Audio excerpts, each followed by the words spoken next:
Hello everyone, গত ভিডিওতে আপনাদের সাথে শেয়ার করছিলাম যে আমি কী করে কেক বেকিং করি।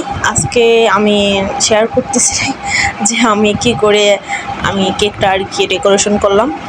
তো যাই হোক, কেকটা ডেকোরেশন করার পাশে দেখবেন আমার মা আমার পাশে ঘুর করতেছে। ভিডিওটা করার সময় আমার মা আমার কাছে ছিল। এটা আমার মার জন্যই বানানো কেক, আমার আব্বা আম্মার জন্য। বাট কেকটা বানানো ঠিকই হয়েছে, বাট আমার নিয়ে তো গেছে, কিন্তু এখন ভয়েস ওভার দিচ্ছে, কিন্তু মা আমার পাশে নেই। যতক্ষণ আমার মা ছিল ততক্ষণ শুধু আমার পাশে গুড় করছে, আমি কি করছি দেখছে।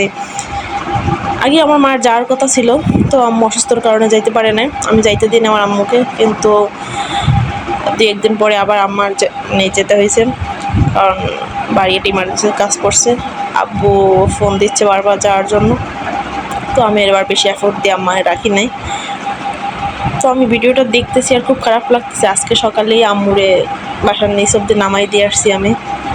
সে অব্দি আমি খুলছিলাম, বাট আমি নিজের এখন এত খারাপ লাগতেছে, আমি ভিডিওটা এডিট করতে বসছি, আমার দেখে গেলে বুক ফেটে যাচ্ছে। আমার মারে আমি আজকে দিয়ে আসছি বাসার নিচ অব্দি, আমি যেহেতু স্ট্যান্ড অব্দি যাই নাই।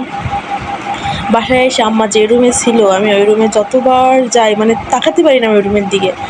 আমার বুকটা ফাইটে যাচ্ছিলো, যেহেতু সকালবেলা চলে গেছে। আমার মেয়ে ঘুম ছিল, আমার মেয়ে উঠে তার নানির রুমে গেছে, যাইয়ে আম্মুকে খুঁজে পায় নাই, বারান্দা খুঁজছে, ঘর খুঁজছে, আমার আম্মা কোথায় ওষুধ রাখে সেগুলো খুঁজছে। পরে এসে আমার মেয়ে আমার বলতেছে, মাম্মা আপু, মাম্মাম আপু। আধা ঘন্টা পর 5 মিনিট 10 মিনিট পর এসে বলছে, আম্মা আপু, আম্মা আপু। আমি বুঝতে পারতেছি না আমার বুকটা কীভাবে ফাইটে যাচ্ছে। আমার এত কষ্ট লাগতেছিল, এই ভিডিওটা এডিট করতে বসছে, মারে দেখতেছে, এত খারাপ লাগতেছে আমার।